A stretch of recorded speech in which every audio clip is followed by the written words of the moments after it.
मुळात सिमेंटचे रस्ते जे बांधले आहेत, त्या सिमेंटच्या रस्त्यांना जो काही बेस द्यायचा असतो, तो बेस पहिला खाली मातीचा मोठा लेअर असतो, त्याच्यानंतर मुरुम आणि त्याच्यानंतर कॉन्क्रीट आणि त्याच्यावरती मग तुमचा मूळ रस्ता.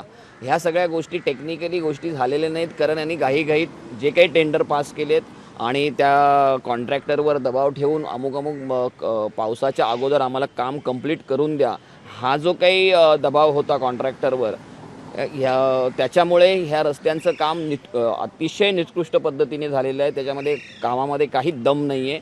त्याचा हा परिणाम आहे, त्याची ही परिणिती आहे की आता जिथे जाईल तिकडे हे रस्ते खचत आहेत आणि त्याच्यामुळे वाहनांना हे असं 5-5 फूट खाली जावं लागतं आहे.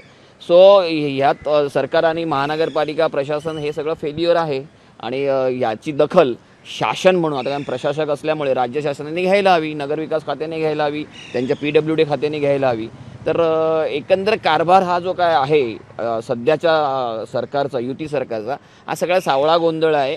त्या सावळा गोंधळामुळे ह्या सगळ्या परिस्थितीला नागरिकांना सामोरं जावं लागतं आहे आणि नागरिकांच्या पैशांचा चुराडा होतो आहे. 31 मे ही शेवटची डेडलाईन जी आहे आयुक्तांनी सर्व अभियंत्यांना दिली होती. जोपर्यंत 31 मेची डेडलाईन आहे तोपर्यंत लवकरात लवकर काम करा. एक्झॅक्टली, तुम्हाला मी सांगतो, खरं तर 20 मे त्यांनी द्यायला हवी होती आणि पुढचे 10 दिवस जे पेंडिंग काही छोटी छोटी कामं राहतात ती आता एक्स्ट्रा ठेवली जातात. पण त्यांनी 31 मे दिली होती आणि नंतर जेव्हा 26 तारखेला जो पाऊस पडला, त्या पावसानंतर त्यांना स्टँडिंग इन्स्ट्रक्शन दिली गेली, पटापट कावळा मलमपट्टी करा आणि कामं आटपा. त्याचे हे परिणाम आहेत, मी तेच सांगतोय, त्याचे हे परिणाम आहेत. आणि म्हणून म्हटलं की यांना काही पडलेले नाही. टेंडरमधून पैसा कमवायचा आणि पैशातून पुन्हा हे अशी निकृष्ट दर्जाची कामं झालेली असते, ती पुन्हा खराब झाली की परत टेंडर काढायचं, परत पैसा कमवायचा, हा जो काय, आणि ह्या पैशातून निवडणुका लढवायच्या, ह्यासाठी चाललेला हा सगळा खटाटोप आहे. त्यांना लोकांशी काही पडलेली नाही आहे, जनतेशी काही पडलेली नाही आहे. जनतेच्याच पैशाने जनतेलाच कसा त्रास द्यायचा, हा एककलमी कार्यक्रम त्यांनी हाती घेतलेला आहे. काल इंद्रायणी पूल पडला, त्याच्यामध्ये 4 जणांचा मृत्यू झाला.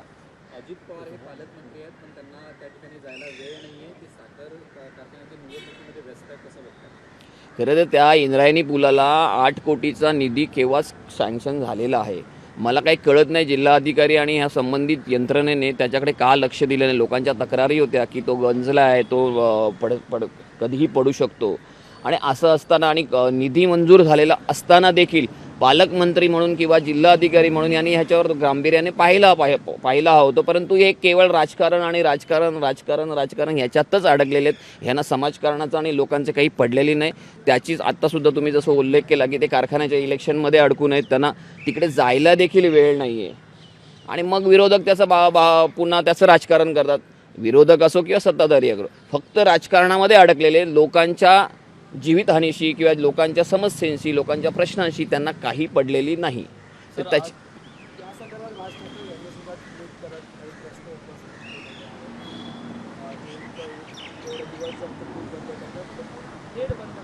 एक्झॅक्टली, जर तो पूल एवढ्या वाईट अवस्थेत असेल, जो पडू शकतो, तर तुम्ही तो बंदच करायला हवा होता. तो खरं तर ये जा करण्यासाठी तो फक्त वॉकिंग ट्रॅकसाठी ठेवला होता. तिथे गाड्यांना व्हेकल अलाऊ नव्हत्या, तरी देखील तिकडे प्रशासनाचं लक्षच नाही आहे. तिकडे एखादा पोलीस ठेवणं किंवा गार्ड ठेवणं, मार्शल ठेवणं, असं काहीतरी करायला होतं. पण कोणी गांभीर्य आहे, दुर्घटना होईपर्यंत आपल्याला तिकडे लक्ष द्यायचं नाही असं ठरवलेलंच आहे शासनाने. दुर्घटना होऊ दे, मग बघू काय करायचं. माणसं मरू देत, मग बघू आपण काय ते. बळी जाऊ देत, मग आपण बघू काय ते. अशा पद्धतीने शासनाची जर मानसिकता असेल तर लोकांनी देखील हा विचार करायला पाहिजे मतदान करताना. ग्रामपंचायतीनं पत्र दिलं होतं की हा पूल बंद करण्यात यावा, कारण त्या पुलाची अवस्था नीट नाहीये. पत्रव्यवहार देऊन सुद्धा तो पूल बंद करण्यात. मी तेच म्हटलं, जिल्हाधिकारी, पालकमंत्री, संबंधित जी काही यंत्रणा आहे, तुम्हाला जर तिकडचे स्थानिक ग्रामस्थ लोक सांगतायत की हा पूल आता कधीही पडू शकतो मोठ्या पावसाने, तर तुम्ही तो बंद करायला हवा होता ना. किमान त्या पावसाच्या 2-3 महिने तरी बंद करायला हवा होता. तो केला नाही. आणि त्याची म्हणजे मला कळत नाही आहे की प्रशासनाला लोकांशी पडलेली आहे की नाही. केवळ त्यांना त्यांचं राजकारण, 24 तास राजकारणामध्ये ते अडकलेले असतात. लोकांनी तुम्हाला जर एखाद्या पदावर बसवलं आहे, तर त्या पदाची जी कामं आहेत, त्या पदाचं जे कर्तव्य आहे, ते तुम्हाला करायला हवं की नको. की तुम्ही 24 तास राजकारण आणि राजकारणातून पैसा आणि पैशातून राजकारण एवढंच करत राहणार आहात. जनतेने देखील आता विचार करायला हवा की तुम्ही कोणाला निवडून देताय, अशा गाढवांना निवडून देताय का. आज मनसेची बैठक पार पडली आणि एकंदरीत स्वतः राज ठाकरे या बैठकीत मार्गदर्शन करत होते. नेमके काय सूचना आहेत किंवा आगामी पालिका निवडणुकीच्या अनुषंगाने? आज केंद्रीय समितींच्या बैठका होत्या, जशा अगोदर झाल्या तशा आजही झाल्या. आज शाखाध्यक्ष आणि उपशाखाध्यक्ष ह्या केंद्रीय समित्यांच्या बैठका झाल्या. त्याच्यामध्ये गेली 2-2.5 महिने केंद्रीय समितीवर असणारे आमचे जे सदस्य आहेत ते विविध विभागामध्ये जाऊन शाखानिहाय बैठका घेत होते. उपशाखाध्यक्ष शाखाध्यक्षांना भेटत होते. त्यांच्या काही समस्या आहेत त्या त्यांनी समजून घेतलेल्या आहेत आणि तिथे काय हर्डल्स येत आहेत, काही पॉझिटिव्ह पॉईंट आहेत, काही निगेटिव्ह पॉईंट आहेत, याची साधारण साधक बाधक चर्चा झाली आणि ती राज ठाकरे साहेबांनी ऐकून घेतली. ऐकून घेतल्यानंतर त्याच्या पुढे काय करायचं त्यांनी ते तसे निर्देश नेत्यांना दिलेले आहेत. धन्यवाद. हे संग्रह सर मुंबई में हर बार मुंबई बोलो मुंबई. सर मुंबई में हर बार जो है रास्ते की समस्या सामने आ रही है. आज फिर से जो मुंबई का गिरगांव का इलाका है वहाँ पे मेट्रो स्टेशन के बाजू में ही फ्रेश वॉइस का टायर जो है वो 3 से 4 फुट जमीन के अंदर गया है. किस तरह से देखते हैं? मुंबई में जो कंक्रीट रस्तों का काम हुआ है उसमें बहुत जल्दबाजी हुई है, जो कि उसको जो टाइम देना चाहिए, क्यूरिंग पीरियड रहता है वो देना चाहिए, वो दिया गया नहीं है. 31 मई तक वो काम कंप्लीट करना था, इसलिए वो कॉन्ट्रैक्टर लोगों ने भी वो काम खींच के लिया है और उसी वजह से वो काम बराबर हुआ नहीं है. और उसका नतीजा है कि अभी हर रास्ता नीचे जा रहा है और व्हीकल उसमें अटक रही है. और उसमें मुंबई महानगर पालिका प्रशासन और राज्य सरकार दोनों भी जिम्मेदार है. सर पुणे की घटना के ऊपर पक्ष प्रमुख राज ठाकरे ने क्या कहना है उनसे? कहना क्या, राज ठाकरे साहब ने यही कहा है कि अगर वो ब्रिज खराब हो गया था, लोगों ने भी कंप्लेंट की थी, वो बारिश के सीज़न में बंद करना चाहिए था. क्यों नहीं किया?